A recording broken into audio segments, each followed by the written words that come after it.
We continue now at the top of Daf Dalet Amud Beis in Meseches Yoma. This is Yoma Daf 4b.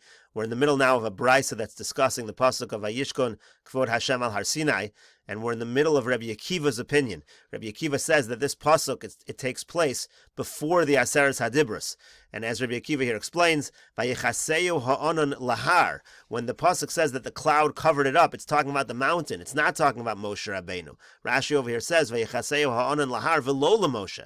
Sharei kol osan sheishas yamim olav yard b'hashkama. As Rashi said before, the cloud is not covering up Moshe Rabbeinu. It's not talking about a separation of Moshe Rabbeinu, because all 6 days before the Aseres Hadibros, starting from Rosh Chodesh Sivan, Moshe Rabbeinu went up and came down from the mountain. Lomar lahem atem reisam asher asisi l'Mitzrayim, to give them messages.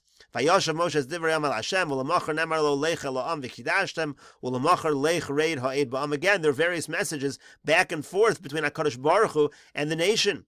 Vayikra el Moshe, Moshe v'chol Yisrael lomdin. Furthermore, Rabbi Akiva says, when it says he called to Moshe, really it was Moshe and all of Klal Yisrael. V'lo ba'a kosav ela lechali kavod l'Moshe. Pasuk is simply saying Moshe specifically. It's saying Vayikra el Moshe because we want to give a certain kavod to Moshe Rabbeinu, but really that message was for all of Klal Yisrael. Rabbi Nassan Omer, this is the brisa continuing. Rabbi Nassan says, Lo ba'akasav ela lamarik achilo u'shasiya shebemeyav. The purpose of this pasuk really was to cleanse the food and the drink for Moshe Rabbeinu, lasumo kamalachi asharis, that he should be like one of the malachim. Rashi over here explains, Rabbi Nassan savar lak Rabbi Yossi Aglili. Rabbi Nassan holds like Rabbi Yossi Aglili to prisha l'Moshe havoy, that this separation was just for Moshe Rabbeinu when it was a separation. Ach lo lilmun mikan l'shar hanichnasin l'machan eshchina prisha. But according to Rabbi Nassan, you shouldn't learn from here that anybody who enters the Machan Shechina needs to do separation, meaning like the Kohen Gadol, for example, on Yom Kippur. Because the purpose of this particular separation was simply to cleanse all food from Moshe Rabbeinu's body, Lios Kamalache Ashares, that he should be like one of the Malache Ashares, Afal Bialma Lo Ba'inan Miruk. But in general, you wouldn't need Miruk. So basically, Rabbi Nassan agrees with Rabbi Yossi Aglili, but says that you shouldn't learn from here a concept of prisha by any time a person is entering the Machan Shechina. And the brisa continues. Rabbi Masi ben Charash Omer. Rabbi Masi ben Charash says, "Lo ba kasav ela la'ayim olav." The purpose of this pasuk was to instill a certain fear in Moshe Rabbeinu, kadesha Torah nitenas be'ema bereses uvaziyah, so that the Torah should be given in fear and in awe. Shenemar, like it says, "Ivdu es Hashem be'yira v'gilu b'ra'ada." You serve Hashem with fear or with awe, and you celebrate also b'ra'ada with trembling, with fear.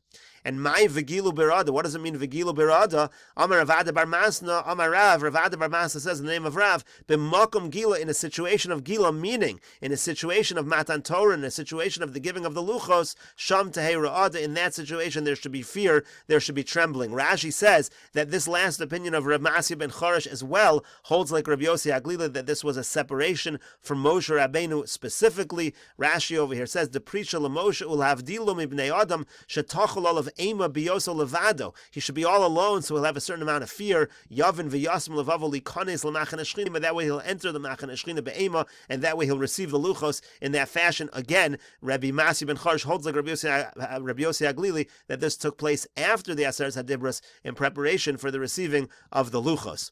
And the Gemara now says, what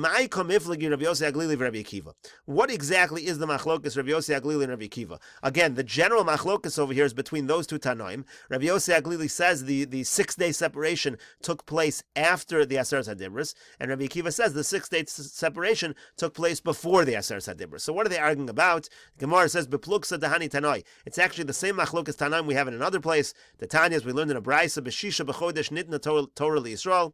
Rabbi Yossi Yomer B'Shiva Bo. Machlokas is, according to Tanna Kama, the Torah was given on the 6th of Sivan, and according to Rabbi Yossi, it was given on the 7th of Sivan.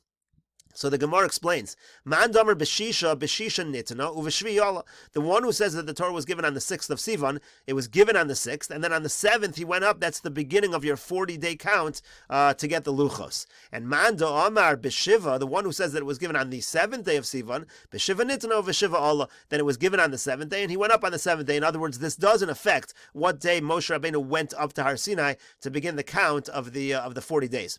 Techsiv, like the pasuk says, Vayikra Moshe Bayom Hashvi. Either way, he calls to Moshe by Yom HaShvi. That is regardless. Doesn't matter whether the Torah was given on the 6th of Sivan or the 7th of Sivan. It was certainly on the 7th of Sivan that he calls Moshe Rabbeinu to go up to the mountain. And now the Gemara explains. Rabbi Yossi Aglili Savarla Ketanakama. Rabbi Yossi Aglili holds like the Tanakama. D'Amar B'Shisha B'Chodesh Nitna Torah says that the Aseres HaDibros, the Torah was given on the 6th of Sivan. Hilkach Zeh HaYamaisa Achar Aseres HaDibros. Therefore, you have to say that this took place after the Aseres HaDibros because there wasn't 7 days. In this particular Maisa, this episode in the Torah where it says Vayishkan Kvod Hashem al Har Sinai, it says that on the 7th day. Again, according to Rabbi Yossi Haglili and according to the Tanakama, there was no 7th day because the Torah was given on the 6th day of Sivan. Vayishkon kvod Hashem al Har Sinai, vayechaseu anan sheishas yamim leMoshe. Again, according to this opinion, the glory of Hashem rests on Har Sinai. The cloud covers specifically Moshe. Vayikra al Moshe bayom hashvi lekibulei shar Torah. And again, according to Rabbi Yossi Haglili and following the Tanakama, Hakadosh Baruch Hu calls to Moshe on the 7th day. That's to receive the rest of the Torah, meaning the luchos. If you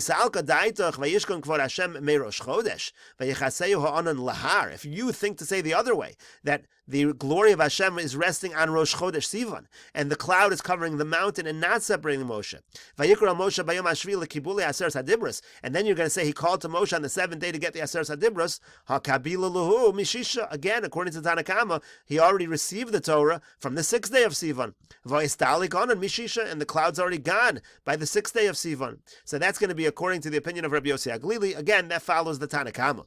For Rabbi Akiva, Savar like Rabbi Yossi. Now Rabbi Akiva holds like Rabbi Yossi. Do'amar b'shiva b'chodesh nitna Torah l'Yisrael. Rabbi Yossi says the Torah was given to Klal Yisrael on the 7th day of Sivan, and therefore everything works out because, again, this entire episode takes place before the Aseres HaDibros. The Aseres HaDibros are given on the 7th.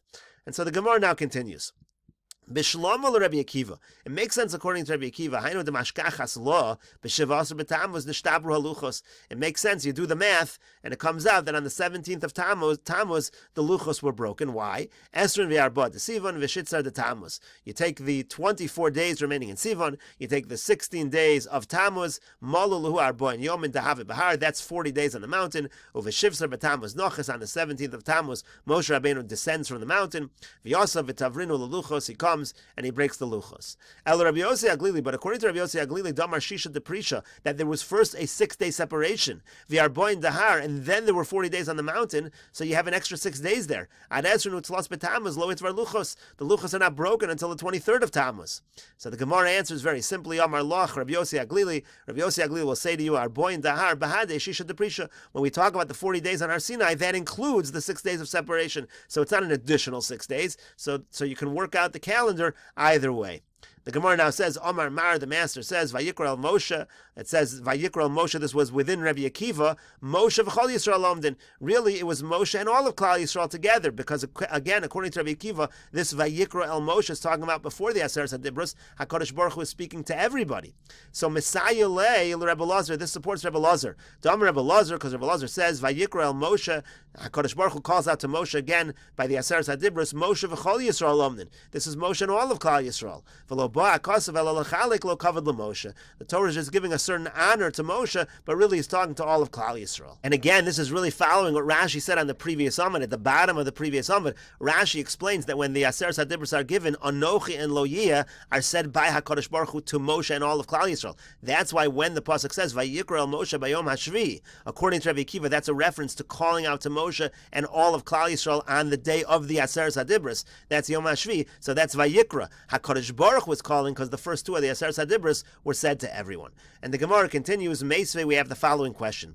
Kol lo, kol love. What that means to say is, when it says, Vayishma es hakol medaber elov, it could have said, it didn't have to use the word elov, it could have said lo. As Rashi says, lo hayayachalomar, it could have used the word lo. So why does it say elov? The idea is, Moshe shama, v'chol Yisrael lo shamu. So when it says, again, when it says in the pasuk, Vayishma es hakol medaber elov, it means Moshe Rabbeinu heard and all of Klal Yisrael did not hear. Rashi over here says, Vayishma es hakol medaber elov, lo hayayachalomar. Again, it could have said lo, v'chasav medaber elov, l'lamedcha she'elov levado hayanimshach hakol b'ol moed. Pasuk is talking about in the Oel Moed, in the Mishkan, and it says that only Moshe Rabbeinu heard the voice of HaKadosh Baruch Hu.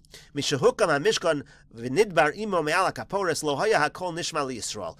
Once the Mishkan was put up and HaKadosh Baruch Hu spoke to him from the Kaporos, the Klal Yisrael didn't hear the voice of Hashem. Tahai krav hayishmas hakol b'ol moed ksiv reish the krav of Moshe lo Oel Moed v'gomer. This whole pasuk is talking about the Oel Moed, but the Gemara is asking a question. The Gemara is saying, okay, you see over here that when HaKadosh Baruch Hu talks to Moshe, it's only to Moshe, not to Klal Yisrael. So how could you say by Har Sinai he's talking to everybody? So the Gemara says, Lo Kash is not difficult. Hab Sinai, Hab Oel Moed. There is a difference between Har Sinai and the Oel Moed. When it says Vayikra El Moshe by Har Sinai, all of Klal Yisrael heard. But when it says a love by the Oel Moed, it's talking only to Moshe Rabbeinu, not to the rest of Klal Yisrael. And the Gemara continues, V'yiba Yisayim, if you want, I could say another answer. Lo Kash, it's not difficult. Hab Kriya, Hab Dibur. It depends if you use the word Vayikra or if you use the word Vayedaber. If you use the word Vayikra, then it's to Moshe Rabbeinu and all of Klal Yisrael. But if you just use the word Vayedaber, so then it's only going to be to Moshe Rabbeinu. And the Gemara continues, Rabbi Zreika Rami Kroi Kami de Rabbi Lozer. Rabbi Zreika had the following contradiction of Psukim that he said in front of Rabbi Lozer. The Amri Lasam have the version, Amar Rabbi Zreika. Rabbi Zreika said, Rabbi Lozer Rami Ksiv, that Rabbi Lozer said the following contradiction in Psukim. V'lo yachol Moshe lavo alol moed ki shachin olav ha'anan. One pasuk says that Moshe couldn't come into the Oel Moed because the Anan was there. But there's another pasuk that says, Vayava Moshe b'soch ha'anan. Moshe went right into the Anan. So the contradiction is Moshe Rabbeinu able to go into the Anan or not? So the Gemara answers, Melamed shetafsa HaKadosh Baruch Hu LaMoshe ve'heviu ba'anan. It teaches us that HaKadosh Baruch Hu grabbed Moshe and brought him into the Anan. But otherwise, Moshe Rabbeinu would not have been able to go in. Devei Rabbi Yishmael Tana, in the yeshiva of Rabbi Yishmael, it was taught as follows, Nemar kan besoch v'nemar lahalan besoch. It says over here the word besoch, meaning he went inside besoch ha'anan. And it says over there by the Kriyas Yamsuf besoch, vayavo b'nei Yisrael besoch hayam. It says that b'nei Yisrael went into the sea. So mal lahalan shvil, just like in the case of the Yamsuf, there was a path. They didn't really go in the water split and they went in between. The waters became like a wall. So Afkan Shvil, the same thing over here. When it comes to the Anan, Moshe Rabbeinu didn't go into the Anan, rather there was a path created for him to go into the Anan, and that would resolve the contradiction. And the Gemara continues with the two dots, Vayikra El Moshe V'Yedaber. This is the very beginning of Sefer Vayikra. It says that he calls to Moshe Rabbeinu and he speaks to Moshe Rabbeinu. Lo mohiktim kriya ledibor. Why is it that it says Vayikra before Vayedaber? What does that teach us? Gemara says Limda Torah derech eretz. This teaches us proper derech eretz. Shelo yomar adam lechaveiro elim kein koreo. A person shouldn't say something to his friend without first calling him over. Messiah leila Rabbi Chanina. This supports Rabbi Chanina. Damar Rabbi Chanina. Rabbi Chanina says Lo yomar adam davar lechaveiro. Person shouldn't say something to his friend elim kein koreo unless he calls him over. Lamor. Now, why does it then say Lamor? It says Vayikra El Moshe V'Yedaber. He spoke to him. Lamor saying as follows. So Amar Rav Musya. Some people have Rav Menasya in the Shiltus. Amar Rav Musya Bar Berei de Rav Masya Mishmei de Rav Musya Rabba. Rabbi Musya, the Bar Berei de Rav Masya, says in the name of Rabbi Musya Rabba as follows. Minayin lo Omer Davar lechaveiro shehu beval Yomar ad sheyomer lo leich emor. How do you know that when a person says something to his friend, you shouldn't repeat it over? The friend should not repeat it over unless he's told you can say it over. Like the pasuk says, "Vayedaber Hashem elav me'ol moed lamor." It says again the word lamor. What lamor means is that HaKadosh Baruch Hu is giving Moshe Rabbeinu permission to say it over to others. Otherwise, if you're not given permission, you shouldn't say it over to other people. Gemara now returns to an earlier part of the discussion between Rabbi Yochanan and Reish Lakish. So Michlal, the discussion between Rabbi Yochanan and Reish Lakish implies that Tarvayu Svira Luhu, that both Rabbi Yochanan and Reish Lakish hold Miluim Kol HaKosav Behen Ma'akev Behen, that when it comes to the Miluim, again this is the Shivas Yimei Miluim, and then on the 8th day Aaron HaKohen serves, so anything that's written there was Ma'akev. It was a requirement. If you didn't do it, it was not going to be considered a good avoda. Again, the reason why that's obvious is because Reish Lakish asked a question to Rabbi Yochanan under that premise that by the Miluim anything written is Ma'akev, and Rabbi Yochanan did not challenge the premise. The Itmar, because it was learned, is the following Machlokas Amoraim. Miluim, when it comes to the Miluim, Rabbi Yochanan and Rabbi Chanina. We have a Machlokas, Rabbi Yochanan and Rabbi Chanina. Chad Omer Kol HaKosav Ben Ma'akev. And one of them says anything written by the Miluim is Ma'akev, it's a requirement. The Chad Omer Davar HaMa'akev L'Doros Ma'akev Ben. Another one says no. When it comes to the Miluim, if it's something that in general is Ma'akev by the Avoda L'Doros for all time, so then it was Ma'akev at the time of the Miluim. She'ein Ma'akev L'Doros, but if it's a halacha that was not Ma'akev, that we don't know is Ma'akev, let's say nowadays, meaning in future times, so ein ma'akev behen. It's not going to be required at the time of the miluim either. And so the Gemara now says, Testayim de Rabbi Yochanan hu damer kol hakasa ben ma'akeh bahen. We should conclude that Rabbi Yochanan is the one that holds. It said it's a machlokas, Rabbi Yochanan against Rabbi Chanina. We said one says this, one says that. It seems clear that Rabbi Yochanan is the one that says that it is a requirement. Kol hakasa ben is ma'akeh bahen. Midikamer le Rabbi Shimon ben Lakish Rabbi Yochanan, because as we just said before, Rabbi Shimon ben Lakish on the previous daf had a conversation with Rabbi Yochanan, and Reish Lakish said to Rabbi Yochanan, Ima miluim kol hakasa ben ma'akeh bahen. He said, Reish Lakish's premise in his question was, by the miluim, everything is ma'akev. Everything that's written in the pasuk is ma'akev. V'lo kol mahader le v'lo midi. And Rabbi Yochanan doesn't respond and challenge that premise at all. So the Gemara says, you're right, Tistayim. You can conclude that Rabbi Yochanan indeed agrees, and indeed is the one who says that by the miluim kol hakasa ben ma'akev bahen, which would mean Rabbi Chanina is the one that says Kol ma'akev ledoros is ma'akev, but if it's not ma'akev ledoros, it's not ma'akev. The Gemara now says, Mai beinai, what's the practical difference between the two opinions? And we'll continue with this discussion in the next video on Daf Hey Amud Aleph.